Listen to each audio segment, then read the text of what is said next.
Alright, welcome back to Mr. Ray Lectures. This is Chapter 16, World War II, Section 5, Europe and Japan in Ruins. And actually, for this year, this will be our last section. Would hope to get to the Cold War, but unfortunately we will not have enough time for that to slip that in before exam. So this is where we will end our course this year.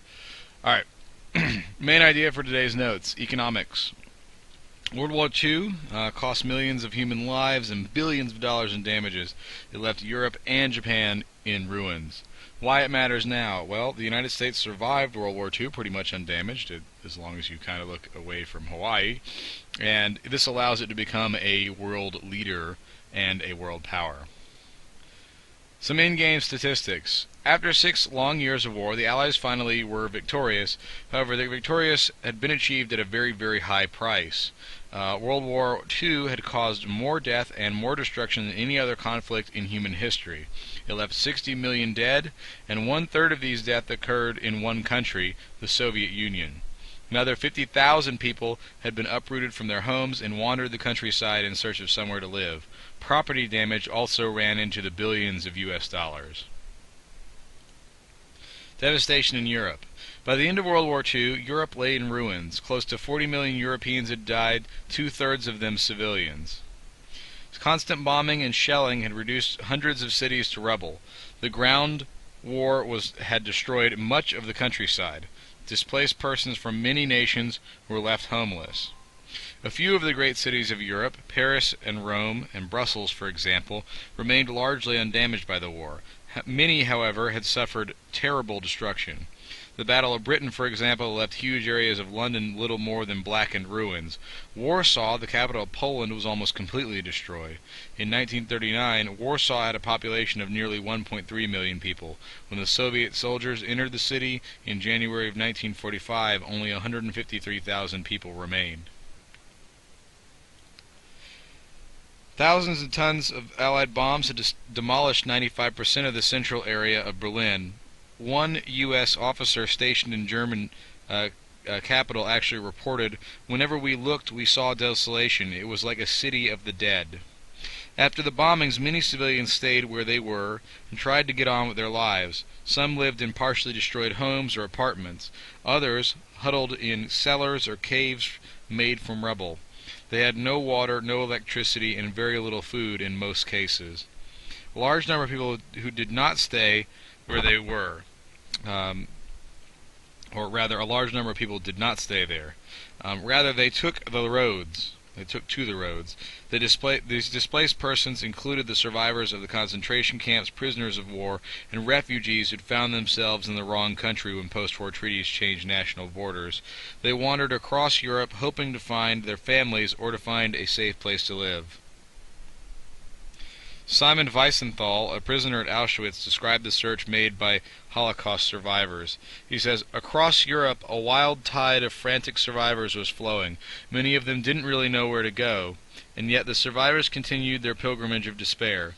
Perhaps someone is still alive," they said. "Someone might tell where to find a wife, a mother, children, a brother, or whether they were dead.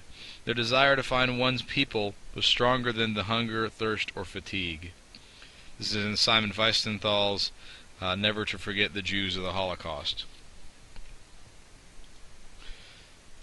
Here is a chart showing the costs of war in World War II, Allies and Axis. You'll notice that the direct costs monetarily are very high, some stretching into the hundreds of billions of dollars, especially in the case of the United States and Germany. Military killed and missing are very high numbers. Again, noting that the USSR had the highest number of military killed and missing, as well as the highest number of civilians killed. Again, more than 1/3 of those are in the Soviet Union, so a great deal of them are coming from there, and we owe them a great debt of gratitude for the number of people that they lost during the conflict. I will note again, though, that the Americans don't really have any civilian casualties. The reason for that is, again, there was no fighting in the United States, so we really did not have a lot of direct consequences of the war, at least as far as civilian casualties is concerned. Now, we do have one of the higher numbers of military killed in the Allied, if you accept the USSR. So, but you don't, of course. Misery continues after the war. The misery in Europe continued for years after the war. The fighting had ravaged Europe's countryside, and agriculture had been completely disrupted. Most able-bodied men had served in the military, and the women had worked in war production. Few remained, therefore, to plant the fields. With the transportation destroyed, the meager harvest that often did come out of these lands did not reach the cities. Thousands died as famine and disease spread through the bombed-out cities. The first post-war winter brought more suffering as people went without shoes and coats. Post-war governments and politics. Despairing Europeans often blamed their leaders for the war after its aftermath. Once the Germans had lost, some pre-war governments, like those in Belgium, Holland, Denmark, and Norway, for example, returned quickly. In countries like Germany and Italy and France, however, a return to the old leadership was not generally desirable. Hitler's Nazi government had brought Germany into ruins. Mussolini had led Italy to defeat. The Vichy government in France, which controlled the southern portion of the French mainland, had collaborated with the Nazis. Much of the old leadership was also in disgrace. Also in Italy and France, many resistance fighters were communists. After the war, the Communist Party promised change, and millions were ready to listen. In both France and Italy, Communist Party membership skyrocketed after the war. The Communists made huge gains in the first post-war elections. Anxious to speed up the political takeover, however, the Communists staged a series of violent attacks. Alarmed by this, French and Italians reacted by voting for anti-communist parties in the next elections. Communist Party membership and influence began to decline, and they declined even more so as the economies of France and Italy began to recover in the years after the war. Alright, now let's talk about the Nuremberg trials. While nations were struggling to recover politically and economically, they also tried to deal with the issues of war crimes. During 1945 and 46, an international military tribunal, basically a court, representing 23 nations, put Nazi war criminals on trial in Nuremberg, Germany. These trials, and the first of these, Nuremberg trials, appropriately named since it was in Nuremberg. 22 Nazi leaders were charged with waging a war of aggression. They were also accused and charged with committing crimes against humanity and the murder of 11 million people. Adolf Hitler, SS chief Heinrich Himmler, and Minister of Propaganda Joseph Goebbels had all committed suicide long before the trials began, so obviously they were not here. However, some leaders like Hermann Göring, the commander of the Luftwaffe, Rudolf Hess, Hitler's former deputy, and other high-ranking Nazi leaders remained to face the charges. Hess, for his part, was found guilty and was sentenced to life in prison. Göring received a death sentence but cheated the executioner by committing suicide. 10 other Nazi leaders were hanged on October 16, 1946. Hans Frank, the slayer of the Poles, was the only convicted Nazi to express remorse. He said, quote, "1,000 years will pass, and still this guilt of Germany will not have been erased." The bodies of those who were executed at the Nuremberg trials were burned in the very concentration camp one of the very concentration camps that they ran, Dachau. They were cremated in the same ovens that they had burned so many of their victims in. So that's kind of justice. Keep in mind that Nuremberg trials is one of your vocab terms. It is a series of court proceedings held in Nuremberg, Germany after World War II, in which Nazi leaders were tried for aggression, violations of rules of war, and crimes against humanity. Alright, let us look then at post-war Japan. Japan also was left in ruins after the war, with more than 2 million lives lost to the war. The country's major cities, including the capital Tokyo, had been largely destroyed by the bombings, and you can actually see on the right here a picture of Tokyo post-war. The atomic bomb had turned Hiroshima and Nagasaki, of course, into blackened wastelands, and the Allies had stripped Japan of its colonial empire. Occupied Japan. General Douglas MacArthur had also not only led the Allies in the Pacific, but he had also accepted the Japanese surrender. He took charge of Japan after this point and was the head of the U.S. occupation there. MacArthur was determined to be fair and not to plant the seeds of a future war. Nevertheless, however, To ensure a peace would prevail, he began a process of what is called demilitarization, basically disbanding the Japanese armed forces. He achieved this quickly, leaving the Japanese with only a small police force and what eventually would become the Japanese Self-Defense Force, or the SDF. MacArthur also began bringing war criminals to trial. During this time, he brought 25 surviving defendants to trial. Former Premier Hideki Tojo, basically the leader of the Japanese army, and 6 others were condemned to hang. So they're taking care of people just like the Nuremberg trials. Demilitarization is one of your vocab terms. It is up here. It is a reduction in a country's ability to wage war, achieved by disbanding its armed forces and prohibiting it from acquiring weapons. Occupied Japan Part 2. MacArthur then turned his attention to democratization. He had demilitarized the country already, but he wanted to also make it a democratic country.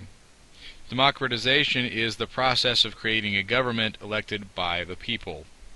In February 1946, he and his American political advisors actually drew up a new constitution, and this constitution changed the empire into a constitutional monarchy, very much like that of Great Britain. The Japanese accepted the Constitution, and it went into effect on May 3, 1947. MacArthur was not told to revive the Japanese economy. However, he was instructed to broaden land ownership and increase the participation of workers and farmers in the new democracy. To this end, MacArthur put forward a plan that required absentee landlords with huge estates to sell land to the government. The government then sold the land to tenant farmers at a reasonable price. Other reforms pushed by MacArthur gave workers the right to create independent labor unions, and all of these things generally improved the Japanese economy in the years after the Second World War. Occupation brings deep changes, Part 1. The new Constitution was the most important achievement of the occupation in general. They are still basically running on this government today. It brought, of course, however, deep changes to Japanese society. A long Japanese tradition had viewed the emperor as divine. He was also an absolute ruler whose will was law, meaning he could make any laws that he wanted. The emperor now had to declare, though, under the Constitution that he was not divine, and that in fact he was not a god. That admission was a shocking thing to the Japanese, just as shocking, in fact, as their defeat. His power was also dramatically reduced. Like the ruler of Great Britain, the emperor became largely a figurehead, basically just a symbol of power in Japan, not a real place of power. Now, this photo that you see to the right is Emperor Hirohito and U.S. General Douglas MacArthur. They look rather distant and uncomfortable as they pose here for reasons that you may understand. Now, this new constitution also guaranteed that real political power in Japan rested with the people. The people were going to elect a 2-house parliament, something called the Diet, and all citizens over the age of 20, including women, had the right to vote. The government was led by a prime minister chosen by a majority of the Diet. A constitutional Bill of Rights protected basic human freedoms, just like it does here in the United States. One more key provision of the Constitution, Article 9 in fact, states that Japan could no longer wage or make war. They could fight, however, if they were attacked. In September 1951, the United States and 47 other nations signed a formal peace treaty with Japan. The treaty officially ended the war. Some 6 months later, the U.S. occupation of Japan was over. However, with no armed forces, the Japanese agreed to continuing U.S. military presence to protect their country. The United States and Japan, once bitter enemies, were now allies.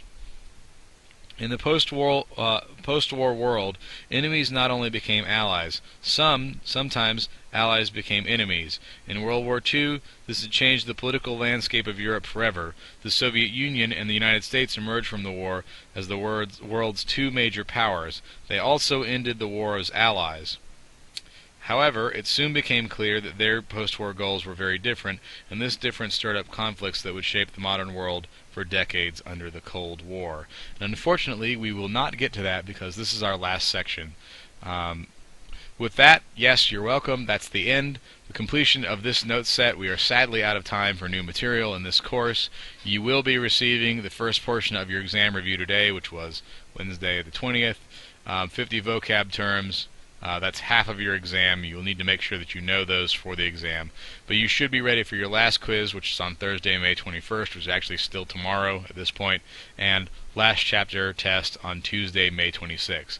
Remember, there is always more to history. Keep learning, and remember that you're always living history today, even if it doesn't feel like that. Thanks for listening. This is Mr. Berry signing off. Have a good rest of your year, and good luck with your exams. Bye.